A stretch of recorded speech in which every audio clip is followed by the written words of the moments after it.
Buenas noches, hermanos. La gracia y la paz del Señor cada día se aumenten sobre nuestras vidas. Y no solamente desear eso, sino pedirlo a Dios frecuentemente, su gracia sobre nuestras vidas, su presencia, la asistencia de su Santo Espíritu, debe ser algo que nosotros continuamente pedimos. No podemos vivir sin nuestro Señor, no podemos serle agradables sin su ayuda, sin la asistencia del Espíritu Santo. Les invito a abrir sus Biblias, Mateo capítulo 10, versículos del 16 al 25. Vamos a seguir avanzando en este hermoso libro escrito por Mateo.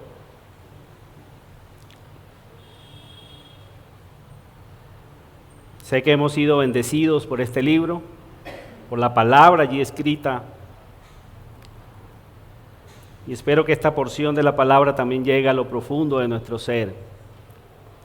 Hoy tenemos una perla preciosa del Señor para nosotros, a través de su palabra. ¿A cuánto les gustan las promesas de Dios? Promesas, ¿sí o no? Tenemos muchas promesas en las Santas Escrituras. Pero hay una en especial en este libro, en esta porción de la Escritura, que yo quiero que apreciemos de igual manera como apreciamos las otras promesas y bendiciones del Señor. Versículo 16. He aquí, yo os envío como ovejas en medio de lobos. Sed pues prudentes como serpientes y sencillos como palomas. Y guardaos de los hombres, porque os entregarán a los concilios y en sus sinagogas os azotarán. Y aún ante gobernadores y reyes seréis llevados por causa de mí, para testimonio a ellos y a los gentiles. Mas cuando os entreguen, no os preocupéis por cómo o qué hablaréis, porque en aquella hora os será dado lo que habéis de hablar. Porque no sois vosotros los que habláis, sino el Espíritu de vuestro Padre que habla en vosotros. El hermano entregará a la muerte al hermano, y el padre al hijo, y los hijos se levantarán contra los padres y los harán morir. Y seréis aborrecidos de todos por causa de mi nombre, mas el que persevere hasta el fin, éste será salvo. Cuando os persigan en esta ciudad, huid a la otra, porque de cierto os digo que no acabaréis de recorrer todas las ciudades de Israel antes que venga el Hijo del Hombre. El discípulo no es más que su maestro, ni el siervo más que su señor. Bástale al discípulo ser como su maestro y al siervo como su señor. Si al padre de familia llamaron Belcebú, ¿cuánto más a los de su casa? Vamos a hacer otra breve oración. Padre, eres maravilloso, nuestro Señor, nuestro Dios, nuestro Rey eres tú. Padre, pedimos tu ayuda. Cuánto necesitamos de tu ayuda todos los días de nuestra vida, de tu presencia, de tu gracia, de tu palabra poderosa morando en nosotros en abundancia, para ser agradecidos, para cantar himnos, cánticos espirituales a ti, para glorificar a nuestro Señor y Rey Jesucristo, para poder servirlo de una manera más eficiente. Padre, te necesitamos, la ayuda de tu Espíritu, la gracia abundante tuya. Por eso rogamos a ti, por eso imploramos, por eso nos dirigimos a ti en oración ferviente, reconociéndote en todos nuestros caminos y reconociendo nuestras incapacidades y limitaciones que son tantas. Ayuda, Padre, que esta porción de la palabra penetre lo más profundo de nuestro ser y hoy salgamos de aquí fortalecidos, llenos de tu gracia, llenos del poder de tu Espíritu Santo. Te lo pedimos, te lo rogamos, en Cristo Jesús. Amén. Bien, hermanos, vamos a seguir mirando este capítulo 10 de Mateo, que hace parte que hace parte, o más bien está conformado por todo un mismo espíritu, y es el sufrimiento de aquellos que han sido llamados por Cristo, de aquellos que han sido comisionados por Él. Y este capítulo todo trata acerca de los peligros certeros, de los peligros ciertísimos, del desprecio que van a sufrir todos aquellos que han sido llamados, que estamos siendo llamados y que seguirán siendo llamados por Dios para servir en su obra. Es inevitable este sufrimiento, es inevitable este desprecio. ¿Se acuerdan de Génesis 3:15, cierto? Desde allí comienza la polarización del mundo entero. Y ya hemos dicho desde este púlpito que en el mundo, así hayan diferentes clases de razas, diferentes tipos de personas, en realidad solamente hay dos: los hijos de Dios, los hijos de la serpiente. No hay más. Aquellos que hemos sido llamados por Dios, acercados por Dios. ¿Me pueden poner el título, por favor, allí de él? Para servir en su reino, y los enemigos del reino, los enemigos del Señor, que también son nuestros enemigos. El título que le he colocado a esta porción de la Escritura es El Gran Rey y la buena noticia que despierta los más grandes odios. El Gran Rey y la buena noticia, la buena nueva del Evangelio, que despierta los más grandes odios. Parece tremendo, ¿cierto? Como una buena noticia. ¿A quiénes les gustan las buenas noticias? Qué excelente noticia. Hay una noticia que sobrepasa todas las demás noticias. Hay una noticia que es la más gloriosa de todo el universo. Y es que Cristo Jesús, el gran Rey, el Hijo de Dios, vino a buscar y a salvar a los pecadores. Esa es la noticia más excelente que hay en todo el universo. Es la noticia que más alegría nos debe dar a todos los seres humanos, dado de que la Escritura manifiesta que todos hemos pecado contra Él. Pero qué excelencia, qué asombroso, qué maravilloso que Dios en su gracia envió a su Hijo para poder perdonar a los pecadores como nosotros.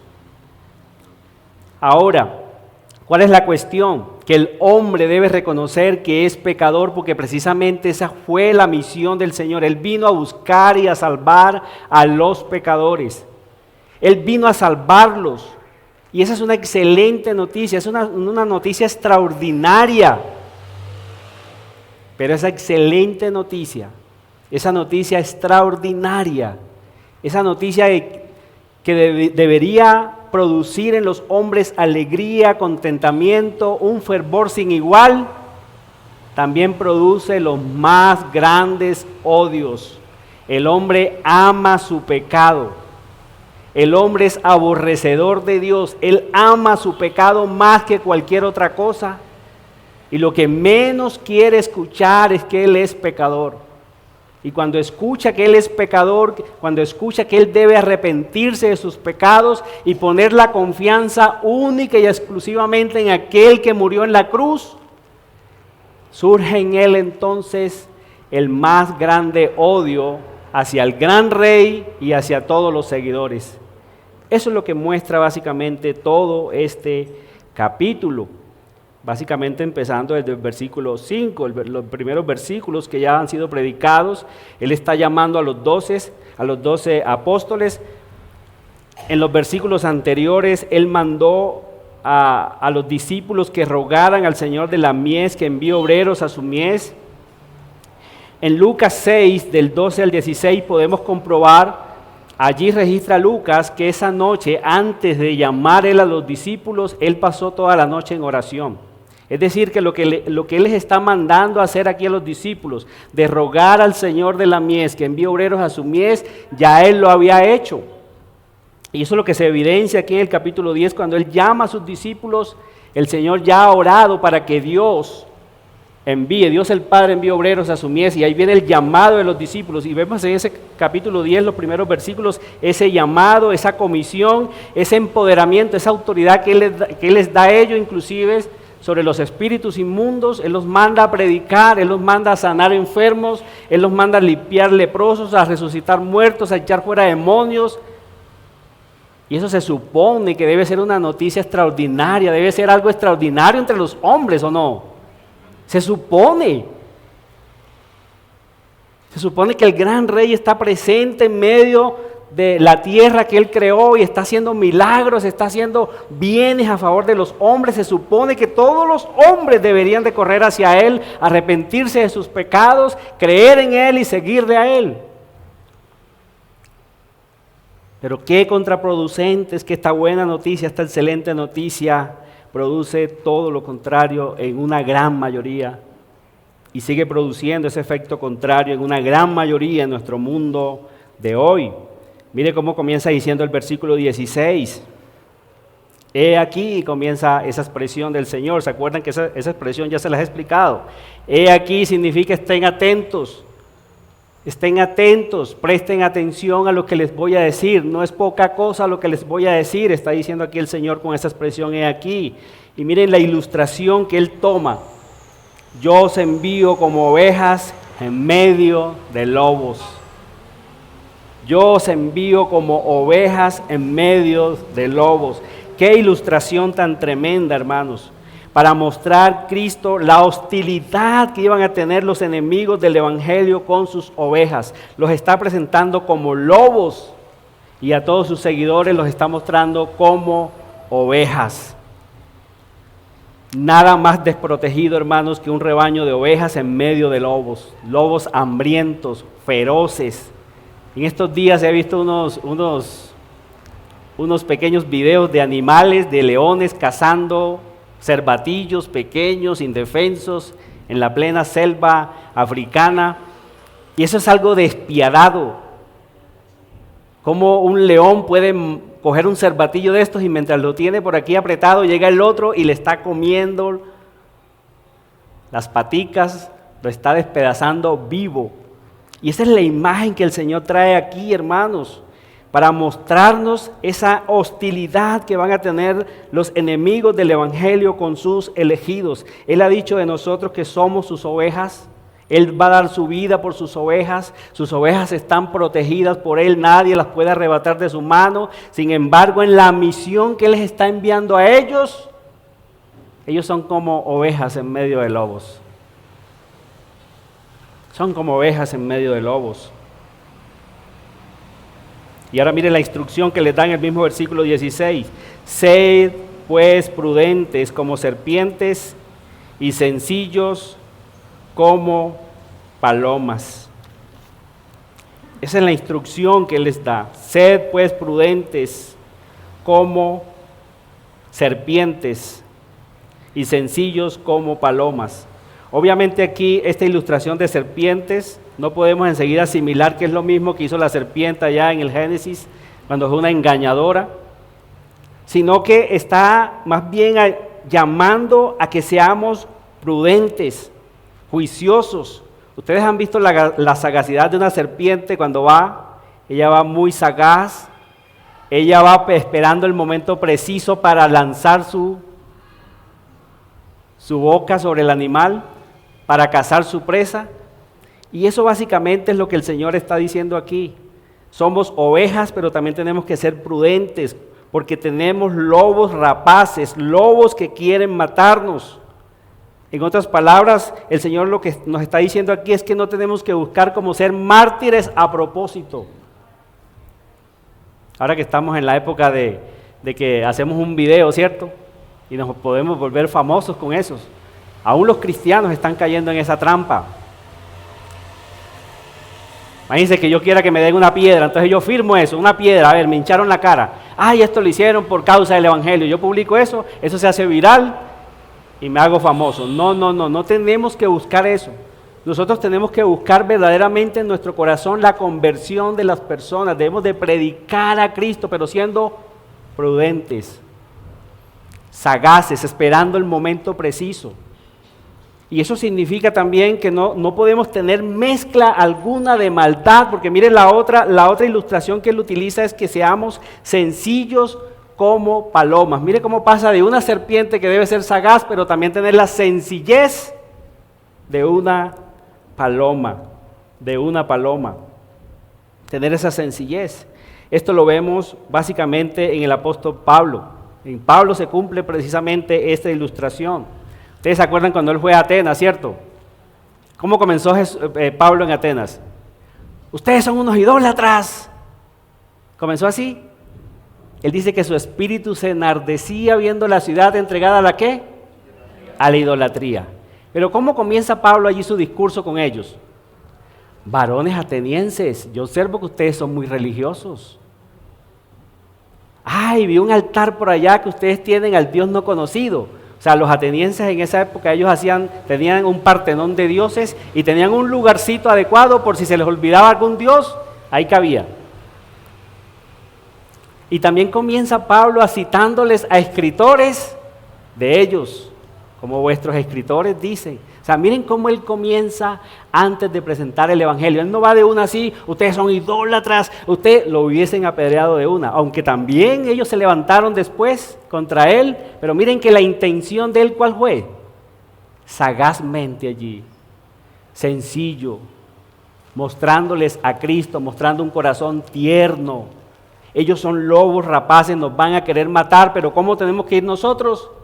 En amor, en sencillez, presentándoles el evangelio, deseando en nuestro corazón verdaderamente que ellos se conviertan. Qué peligro, hermanos, cuando caemos en la contienda. Queremos a veces aprender las escrituras, pero para contender con los demás, para aplastarlos, para humillarlos. Ese no es el sentido de un cristiano. Un cristiano verdadero estudia la escritura, él ora. Él depende del Espíritu Santo, porque él en realidad, él quiere la salvación de los incrédulos, de esos lobos rapaces. ¿Cómo se puede convertir un lobo en una oveja? Cambiando su naturaleza. Uno de esos lobos era Pablo. Pablo era un lobo. ¿Qué hacía él con los cristianos antes de que Dios lo convirtiera? No los perseguía, los entregaba a las sinagogas, que es lo que vamos a ver más adelante aquí. Pero la gracia del Señor, ¿qué hace? Lo convierte, lo palomiza, como diría Spurgeon, le cambió la naturaleza del lobo rapaz a una paloma sencilla y prudente. Y eso es lo que Dios quiere, hermanos. Para eso nos ha comisionado a los dos en medio de la persecución que iba a venir, en medio de que iban a ser aplastados por lobos rapaces. Ellos tenían que ser sencillos como palomas, pero también con astucia, con sabiduría, predicando el evangelio. Versículo 17 dice: y guardaos de los hombres, porque os entregarán a los concilios y en sus sinagogas os azotarán. Guardaos de los hombres. ¿De quiénes? De esos mismos lobos rapaces. Guardaos de ellos, porque os entregarán a los concilios y en las sinagogas os azotarán. Según el contexto, los romanos, ellos podían azotar a alguna persona sin límites, a cualquier persona, ellos podían darle los azotes que ellos quisieran. En el contexto judío podemos entender que ellos solamente podían dar 39 azotes. Pero ¿qué hicieron con el apóstol Pablo, por ejemplo? Le dieron 5 veces 39 azotes. No llegaban a los 40, 5 veces. Y el Señor está diciendo: guardaos de esos hombres. También podemos mirar esta palabra que el Señor, o podemos entender por esto, hermanos, que el Señor no nos ha mandado a nosotros a que seamos suicidas. Como les decía ahorita, no estamos buscando ser mártires a propósito, no lo buscamos, pero en el camino nos vamos a encontrar con hostilidad, nos vamos a encontrar con gente que va a querer matarnos. En la época los llevaban a los concilios y en las sinagogas, que era como algo preliminar a la muerte. ¿Por qué? Porque en los concilios y sinagogas solamente podían azotar a las personas. Ellos no tenían la autoridad para matar a alguien. Pero mire lo que dice el versículo 18. O sea, aquí vemos una progresión en el odio hacia los cristianos. Los llevaban a las sinagogas para que los azotaran, pero no querían quedar allí. Versículo 18 muestra que los llevaban ¿a dónde? Ante gobernadores y reyes seréis llevados por causa de mí para testimonio a ellos. ¿Qué era lo que buscaban estas personas después que los llevaban a los concilios y a las sinagogas? Llevarlos a un alto tribunal para que ese tribunal les propiciara la muerte. Lo que había en el fondo de los lobos rapaces acerca de los seguidores de Cristo era que ellos querían que los seguidores de Cristo fueran muertos. Pero lo maravilloso de esto, hermanos, es que el Señor está utilizando esta situación o va a utilizar esta situación ¿para qué? Para dar testimonio de Él en medio de estas personas que de otra manera ellos nunca escucharían el Evangelio. Y eso también lo vemos cumplido con Pablo. ¿Cómo Pablo pudo predicar al alto tribunal romano? ¿Cómo pudo predicarle a reyes? Estando preso, estando en cautiverio.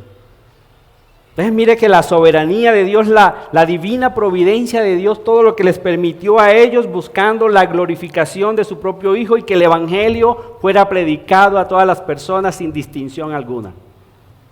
Y algo que el Señor ha utilizado, hermanos, y seguirá utilizando a lo largo de la historia es la tribulación. ¿Qué periodo más caótico cuando la iglesia cae en un periodo de conformismo?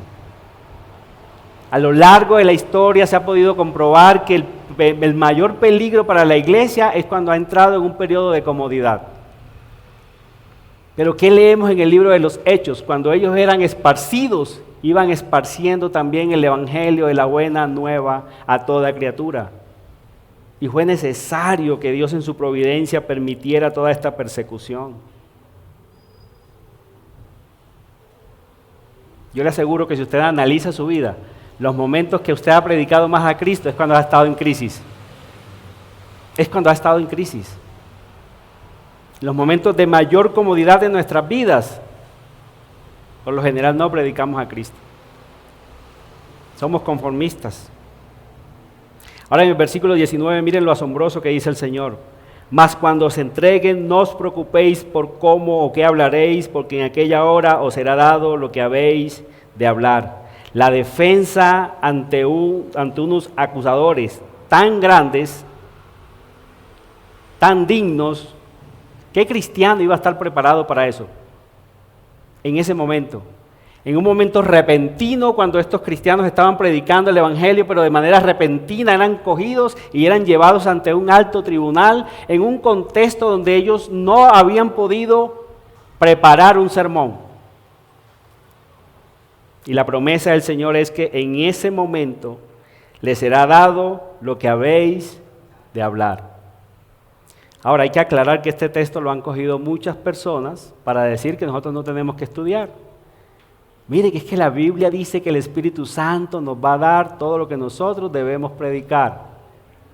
¿Qué más falso? No lo podemos sacar de contexto. Está en un contexto de tribulación, de persecución.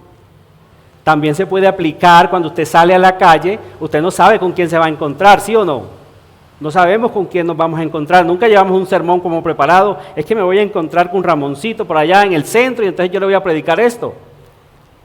No, pero si nos encontramos con alguna persona, ¿no se ha encontrado usted más bien con personas que usted no sabe que se va a encontrar con ellos y le sale diciendo una cantidad de cosas verdaderas en la Escritura que usted no pensó que le iba a decir, pero se las dijo? ¿Quién está obrando allí? El Espíritu Santo, utilizando lo que nosotros hemos aprendido. La función del Espíritu Santo es recordarnos lo que ya nosotros hemos aprendido. Así que no es un texto entonces para la negligencia, no es un texto que yo pueda utilizar entonces hoy aquí, yo no preparé el sermón, hermano, voy a ver qué me sale. Espíritu Santo, ilumíname. No. Hemos tenido que prepararnos. Los predicadores tenemos que estudiar, tenemos que analizar, tenemos que indagar. Así que es un contexto, hermanos, distinto. Mire el versículo 20, porque no sois vosotros los que habláis, sino el Espíritu de vuestro Padre que habla en vosotros. Que habla en vosotros. Cuando nosotros analizamos la vida del apóstol Pablo, también esto se cumple, como él sagazmente, hermanos, le hablaba a los reyes. Hubo uno que le habló tanto. Él le cuenta su experiencia, que él dice, por poco, Pablo, por poquito me persuades a ser cristiano. ¿Iba Pablo preparado para esa defensa ante él? ¿Iba Pablo preparado para eso? No. Y ese rey, si no se arrepintió, está en los infiernos y debe estar todavía pensando, por poquito me salvo de esta condenación tan grande. Es el Espíritu Santo, hermanos, el que ha prometido hablar en esas situaciones donde nosotros no tenemos tiempo de preparar algo. Ahora el versículo 21, que creo que es el corazón de este pasaje, mira dónde llega el odio hacia Cristo y a todos los seguidores. Versículo 21. Esta es una perla. Por eso les decía ahorita, ¿cuánto les gustan las promesas? Todos, ¿sí o no? Nos gustan las promesas. ¿Pero te gustará esta también? ¿Nos gustará esta del versículo 21? El hermano entregará a la muerte al hermano y al padre, al hijo, y los hijos se levantarán contra los padres. ¿Y qué harán con ellos? Los harán morir. El odio religioso, hermanos, por Cristo supera cualquier afecto familiar. Es increíble, asombroso más bien, porque si es creíble, lo estamos viendo. El odio religioso supera cualquier afecto familiar. El amor natural más profundo se hace a un lado para dar paso al odio y rencor por Cristo y sus seguidores. ¿Y cuál es la razón de eso? Cuando leemos Juan 3, 19 al 20, podemos encontrar algo de luz allí. Juan 3, capítulo 3, versículos 19 al 20. Y esta es la condenación, que la luz vino al mundo, ¿y qué hicieron los hombres? Amaron más las tinieblas que la luz. ¿Por qué? Porque sus obras eran malas. Versículo 20. Porque todo aquel que hace lo malo, ¿qué tiene como característica? Aborrece la luz y no viene a la luz para que sus obras no sean reprendidas. Hermanos, por eso el hombre es digno merecedor del infierno. Él odia a Dios desde lo profundo de su ser, pero es un odio directo hacia Dios porque Él ama su pecado. Él ama con todo su corazón todo lo que Dios ha dicho que es pecado. Lo ama tanto que es capaz de entregar a un hermano cristiano a la muerte. Es asombroso, hermanos. Y un padre es capaz de entregar a su hijo también a la muerte. ¿Qué puede uno amar en esta vida después de Dios sino a la esposa y a los hijos? Pero miren lo que puede llegar el corazón humano en el desprecio hacia Dios, en el desprecio a los seguidores del Señor, que es capaz de entregar a su propio hijo a la muerte. Y también el hijo se levantarán contra los padres y los harán morir. Es una perla, hermanos. Es una promesa que también tenemos los seguidores del Señor. Entre otras cosas, dicen los historiadores que no hay ningún registro en la historia de que un hijo de los discípulos fundara una iglesia o se reconociera como cristiano. De hecho, se cree que los seguidores de los discípulos, que en ellos, se cumplió esto. Se cumplió. No hay ningún registro de que un hijo de un apóstol, de los 12 que acaba de llamar, de Judas ni se diga,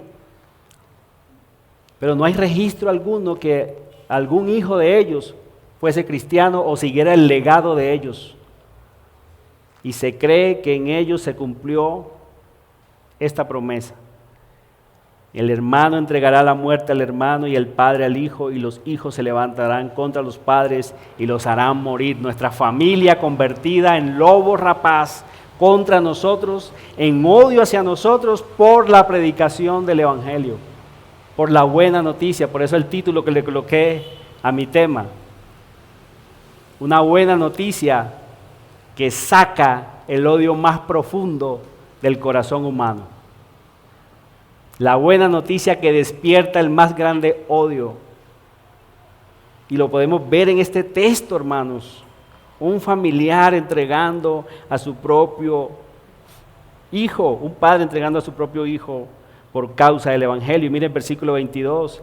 Y seréis aborrecidos de todos por causa de mi nombre, no solamente de nuestros familiares, o más bien si nuestros familiares nos odian por el evangelio, ¿qué podemos esperar de los que no son familia? Aborrecimiento total. Dice, y seréis aborrecidos de todos por causa de mi nombre. Ahora, eso también es esperanzador. Hermanos, que no te odien por otra cosa, sino por causa del Señor. Que no te odien las personas por ser un contencioso, amargado, pecador, que te acusen con verdad. Ya él había dicho, inclusive, cuando miramos la última bienaventuranza en el capítulo 5,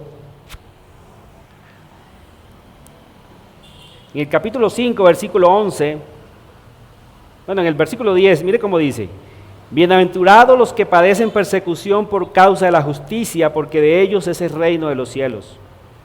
Bienaventurados sois cuando por mi causa os vituperen y os persigan y digan toda clase de mal contra vosotros. No podemos olvidar esa palabrita, hermanos. Que no sea verdad, que no sea verdad, porque allí vamos a estar en problemas, somos nosotros, siendo tropiezo para el evangelio. Que digan toda clase de mal contra nosotros, pero mintiendo. Y mire la gran promesa. Por eso les dije que se alegraran también de esa perla de que aún nuestros hijos nos pueden llegar a aborrecer a causa del evangelio.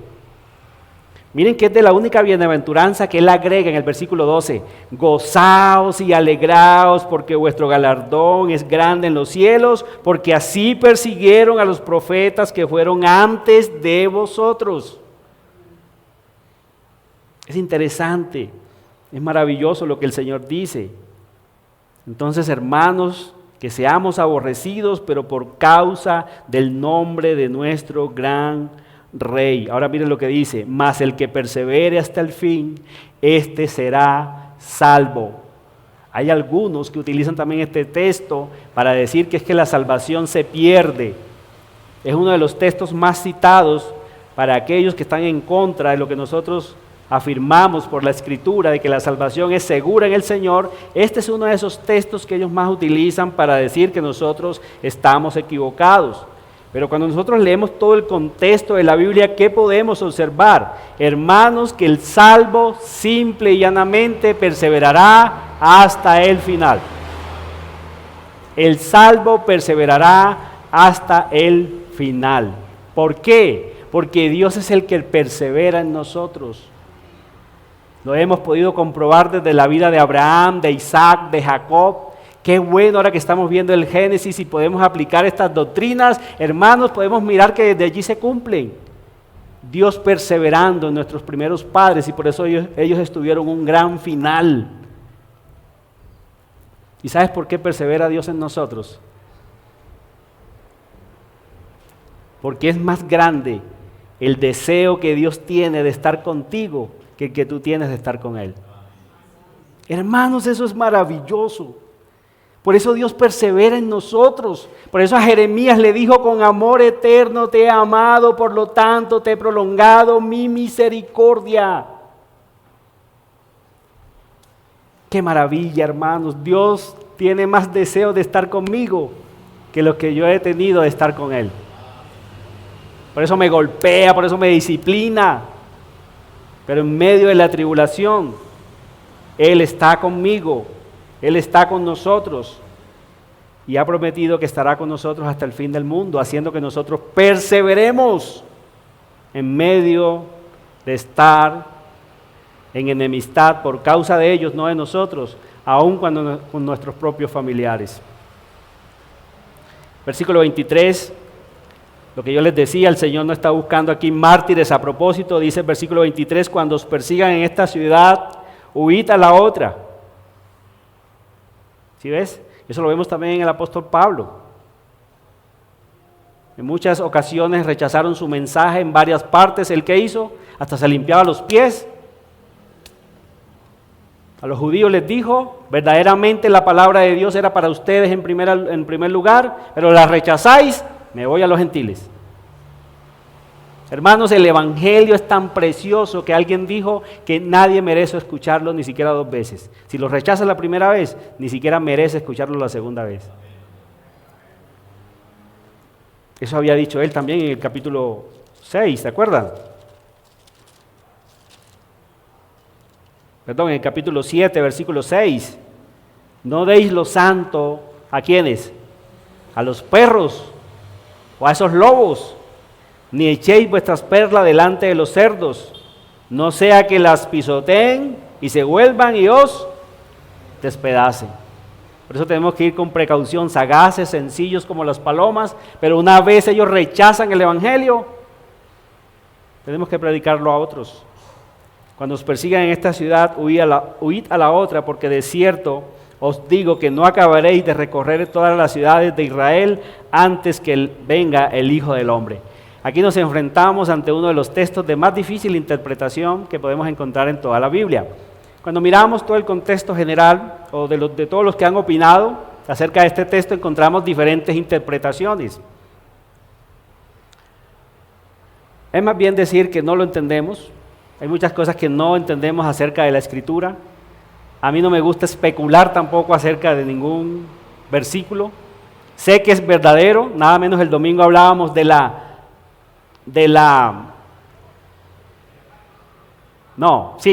inerrancia, pero también hablábamos de la inspiración verbal y qué más, y plenaria de la Escritura. Este texto es inspirado, porque hay algunos que se atreven a decir que fue que el Señor se equivocó o que Mateo lo colocó mal.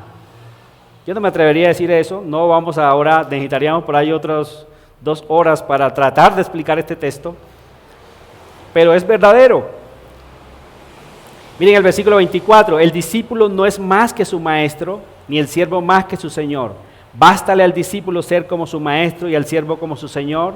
Si al padre de familia llamaron Belcebú, ¿cuánto más a los de su casa? ¿Qué está diciendo el Señor aquí básicamente? Que si a él lo trataron mal, ¿esperamos nosotros los seguidores que el trato de los lobos con nosotros sea distinto? Absolutamente no. Si a él lo persiguieron, a nosotros también nos perseguirán. Si a él lo aborrecieron, dicen Juan, ¿qué van a hacer con nosotros? También nos aborrecerán. Si a nosotros nos han aborrecido, nos están aborreciendo, sepamos y consolémonos que él también lo aborrecieron antes que a nosotros. ¿Por qué está diciendo eso? Porque el discípulo no es más que su maestro, ni el siervo más que su señor.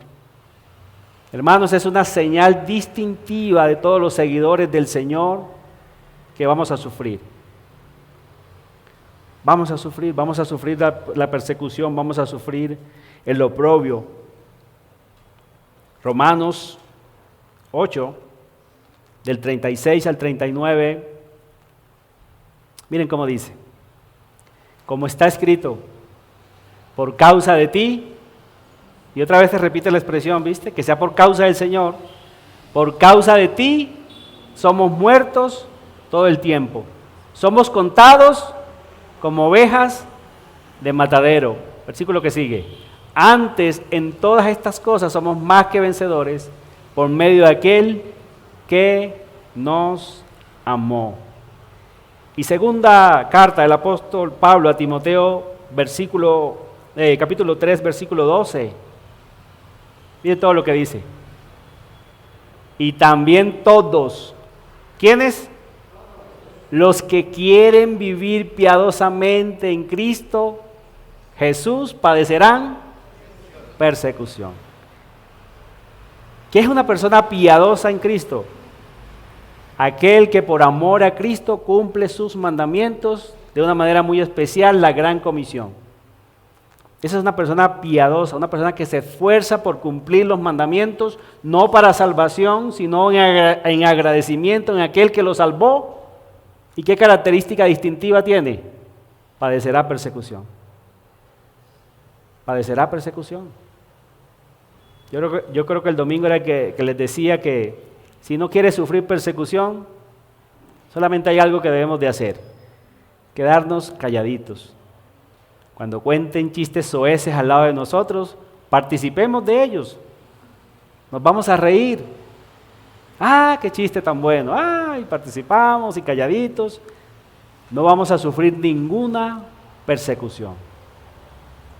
Cuando ellos digan cualquier cosa soez acerca hasta inclusive de Cristo, el Evangelio, de nosotros, y nosotros también nos reamos con ellos, téngalo por seguro que no vamos a sufrir ninguna persecución.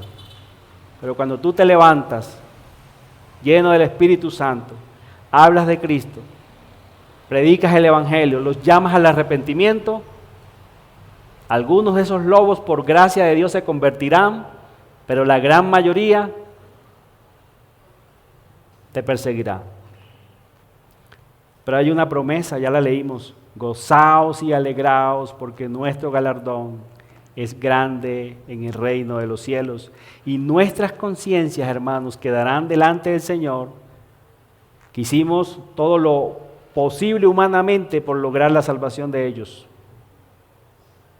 Y el día que el Señor venga y los condene, ¿sabe qué vamos a hacer? Lo que muestra el Apocalipsis: aplausos para el Señor, justo y verdadero eres, Señor, Él merece la condenación. Que eso sea algo distintivo en nosotros, y es lo que nos llama a este capítulo de Mateo. Versículo 26, que ya sigue para el próximo domingo, mira cómo dice: así que no los temáis, porque nada haya encubierto que no haya de ser manifestado, ni oculto que no haya de saberse. Es decir, a pesar de todo lo que acaba de decir el Señor, lo que Él sigue diciendo es: sigue proclamando la verdad.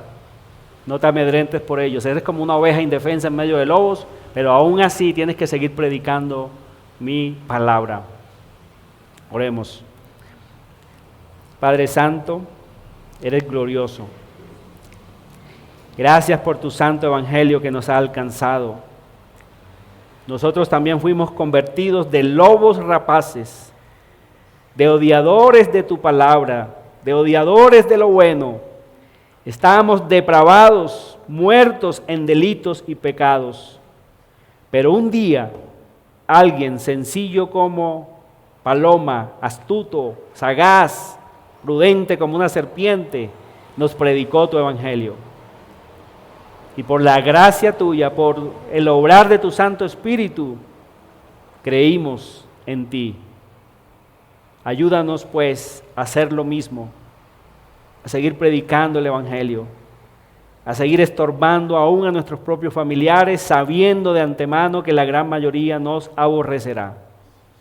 Pero danos la fuerza y danos la gracia para seguir predicando y viviendo el evangelio que lleva gloria a tu gran nombre.